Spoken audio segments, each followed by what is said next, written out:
And I was like कि ये मतलब क्या हो गया अचानक से। तो मैंने, अब समझ सकते हो आपकी वो सिचुएशन कितनी पैनिक हो गई थी। कुछ बच्चों ने लड़ाई करना स्टार्ट कर दिया इन्विजिलेटर से कि मेरे मुंह से निकला कि पेपर तो बहुत अच्छा हुआ है, मेरे 600 प्लस आएंगे, इस बार हो जाएगा। एंड जो अगल बगल पेरेंट्स थे, दे ऑल्सो स्टार्टेड स्माइलिंग।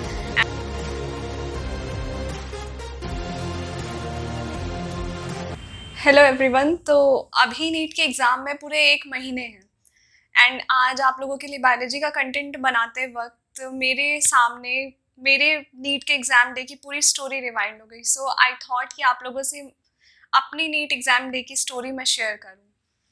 मैं अपने नीट एग्ज़ाम डे के एक्सपीरियंस को 2 तरीके से आप लोग को एक्सप्लेन कर सकती हूँ। पहला, बहुत ही ज़्यादा ट्रैजिक डे था वो मेरी लाइफ का, बिकॉज किसी दिन के लिए आप पूरे साल मेहनत करो and at the end of the day, जिस दिन के लिए आपने इतनी मेहनत करी है, उस दिन कोई ट्रेजेडी हो आपके साथ में। And yes, that was a tragedy. And दूसरा तरीका ये कि नीट के एग्ज़ाम के बाद मेरा कॉन्फिडेंस इतना ज़्यादा बढ़ गया था एंड और एक बहुत बड़ा लाइफ लेसन मिला यार कि अगर तुमने अपना किसी भी चीज़ के लिए 100% दिया ना, तो कोई भी एक्सटर्नल फैक्टर इतना बड़ा नहीं होता है कि वो आपको आपकी मंजिल तक पहुंचने से रोक सके। तो एक रात पहले मैं जल्दी सो गई थी। Obviously I was a bit anxious, but मैंने अपने आप को थोड़ा काम रखने की कोशिश करी एंड हाँ, I slept a bit early रोज़ के कंपैरिजन में। एंड 6 बजे मेरी आँख खुल गई अगले दिन सुबह, जिस दिन नीट का पेपर था 5 में 2019। तो उस दिन मैंने 9 बजे तक अपना जो भी इम्पोर्टेंट फार्मूलाज थे और जो भी फैक्ट वगैरह थे वो रिवाइज़ किए, अपनी मिस्टेक नोटबुक को एक बार देखा। और ये सब मेरे लिए इतना जल्दी रिवाइज़ कर पाना इसलिए पॉसिबल था क्योंकि मैंने अपने हर एक चैप्टर को एक पेज में कर रखा था। दैट इज़, हर चैप्टर का मेरे पास एक पेज का नोट था। उस पेज में वो चीज़ें थी जो मैं अक्सर भूल जाया करती थी, या क्वेश्चंस, उस टॉपिक के कुछ क्वेश्चन जो गलत होते थे, या कुछ फैक्ट्स या इम्पोर्टेंट फार्मूलाज। मैंने अपना नीट का एग्ज़ाम कोटा से ही दिया था, तो वहाँ पे मेरी मम्मी आई हुई थी मुझे एग्ज़ाम दिलाने के लिए। एंड जिस हॉस्टल में मैं रहती थी वहाँ हमारे फ्लोर पे हम 4-5 फ्रेंड्स थे, तो सबके पेरेंट्स हम लोग साथ में ही निकले उस दिन एग्ज़ाम के सेंटर पे जाने के लिए। एक दूसरे के पेरेंट्स से ब्लेसिंग्स ली एंड सबने एक दूसरे को बहुत विशेस दी। तो हमारा उस टाइम पे तो पूरा जो टेंशन था वो एकदम गायब हो चुका था। हमने बहुत अच्छे से वहाँ से सी ऑफ किया एंड 11:30 के अराउंड मैं अपनी मम्मी के साथ सेंटर पे पहुंच चुकी थी, अपने एग्जामिनेशन सेंटर पे। बट वहाँ पे दूर दूर तक कोई बैठने की जगह नहीं थी एंड आप समझ सकते हो पेपर 2 से 5 है और हम 11:30 बजे वहाँ पहुँच गए। इतनी ज़्यादा गर्मी और धूप, एंड वो भी कोटा में। तो बहुत दूर, जहाँ भीड़ ख़त्म हो रही थी सेंटर से थोड़ी दूर पे, वहाँ एक शॉप थी बहुत दूर जाके।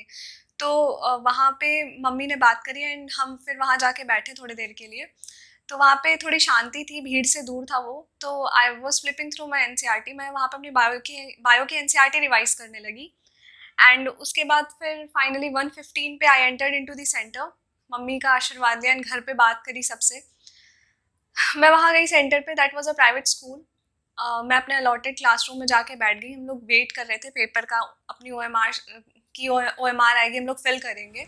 2 बज चुके थे एंड अभी तक हमारे क्लासरूम में कोई पेपर नहीं आया था। अब समझ सकते हो आपकी वो सिचुएशन कितनी पैनिक हो गई थी। कुछ बच्चों ने लड़ाई करना स्टार्ट कर दिया इन्विजिलेटर से कि पेपर अभी तक नहीं आया है, आप पूछताछ करना शुरू कर दी। कुछ बच्चे रोने लगे एंड वहाँ पे इतनी पैनिक वाली सिचुएशन हो गई थी। मेरा माइंड पूरे तरीके से ब्लैंक हो चुका था। आई वाज लाइक कि मैंने साल भर इस दिन के लिए मेहनत करी थी and now it is like कि 2 बज गए हैं, अभी तक पेपर नहीं आया है, पेपर कब आएगा एंड कब हम सॉल्व करना स्टार्ट करेंगे। तो मेरे दिमाग में कुछ उस वक्त चल ही नहीं रहा था। I was totally dumb at that time. फिर 2:15 पे जाके वो पेपर का बंडल हमारे क्लासरूम में आया एंड जो इन्विजिलेटर थे वो उसे ओपन करना स्टार्ट किए। तो eight that time I was like कि अब पेपर आया है। मैंने जो स्ट्रैटेजी बना के मैं आई थी सेंटर में कि मैं इतने बजे से इतने बजे तक बायो करूँगी, फिर केमिस्ट्री एंड देन फिजिक्स, वो पूरी शैटर्ड हो चुकी थी। फिर मुझे अपनी मम्मी की एक बात याद आई। वो हमेशा कहती थी कि पेपर की जब भी मैं प्रैक्टिस करती थी, मॉक टेस्ट देती थी, तो शी यूज्ड टू से कि भले ही तुम्हें 3 घंटे मिल रहे हैं, तुम अपने तैयारी ऐसी रखो कि तुम्हारा पेपर हमेशा 2.5 घंटे में कंप्लीट हो जाए विद OMR। वो जो आधे घंटे हो ना तुम्हारे, उसमें तुम्हारा रिविजन हो। तो आई वाज लाइक कि, और हाँ, जब मैं मॉक टेस्ट की प्रैक्टिस करती थी तो हमेशा हमेशा तो नहीं, बहुत बार ऐसा होता था कि मेरा पेपर 2.5 घंटे में हो जाता था। फिर मैंने जब तक वो पेपर ओपन कर रहे थे, बंडल ओपन हो रहा था एंड डिस्ट्रीब्यूट हो रहा था, मैंने वापस से स्ट्रैटेजी बनाई अपने दिमाग में कि इतने बजे से इतने बजे तक मुझे ये करना है, bio then chemistry and then physics. इस तरीके से मैंने अपने दिमाग में अपना फिर से सेट करा कि हाँ अब इस तरीके से मैं पेपर सॉल्व करूँगी। फिर जाके कुछ देर बाद इन्विजिलेटर ने अनाउंस करा कि आपको आधे घंटे एक्स्ट्रा मिलेंगे, तो we were a bit relaxed. But अब मेरा एक बार सिंपैथेटिक सिस्टम स्टिमुलेट हो चुका था, तो आई वाज लाइक कि 5 बजे तक करते हैं, फिर देखेंगे टाइम, अगर आगे मिलेगा टाइम तो उसमें आई विल रिवाइज। तो मैंने 5 बजे तक का अपना पूरा शेड्यूल जो है वो सेट कर लिया था। 2:20 पे मेरे पास मेरा पेपर आया। पहले हमें OMR फिल करने को बोला गया, तो जो भी क्रीडेंशियल्स होते, नेम, रोल नंबर, ये सारी चीज़ें फिल करते करते 2:30 बज चुके थे।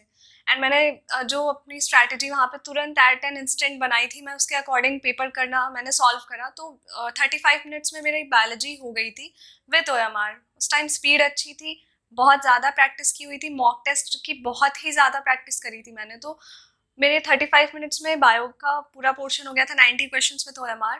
2 क्वेश्चन में डाउट था, तो that I left for the second round. फिर नेक्स्ट 45 मिनट्स में मैंने अपनी जो केमिस्ट्री है वो करा। तो मेरी केमिस्ट्री जो है 350 तक हो चुकी थी। एंड वहाँ पे 6 क्वेश्चन ऐसे थे केमिस्ट्री में जो मुझे नहीं आ रहे थे, मतलब थोड़े मुझे कैलकुलेटिव लग रहे थे, तो आई लेफ्ट कि मैं इसे लास्ट में करूँगी। एंड उसके बाद मैंने अगले 45 मिनट्स फिजिक्स को दिए, वो भी फर्स्ट राउंड में उन क्वेश्चंस को जो मुझसे एक बार में लग जा रहे थे। तो 35 क्वेश्चंस मैंने फर्स्ट राउंड में कर लिए थे and I was left with 10 questions in physics, 6 in chemistry and 2 in biology.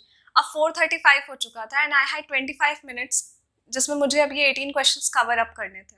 तो अब 25 मिनट में मुझे 18 क्वेश्चन करने थे, 6 क्वेश्चन केमिस्ट्री के एंड 2 बायोलॉजी के। तो मैंने इन 8 क्वेश्चंस को पहले कर लिया था एंड मैंने अराउंड 2 क्वेश्चन मैंने फिजिक्स के कर लिए थे।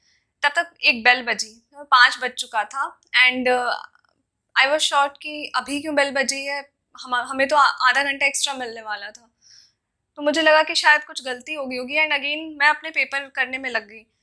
मेरी नज़र पड़ी अचानक से कि जो इन्विजिलेटर है वो OMR कलेक्ट करना स्टार्ट कर चुके थे 5 बजे ही, जबकि हमसे बोला था कि हमें आधे घंटे एक्स्ट्रा दिए जाएंगे।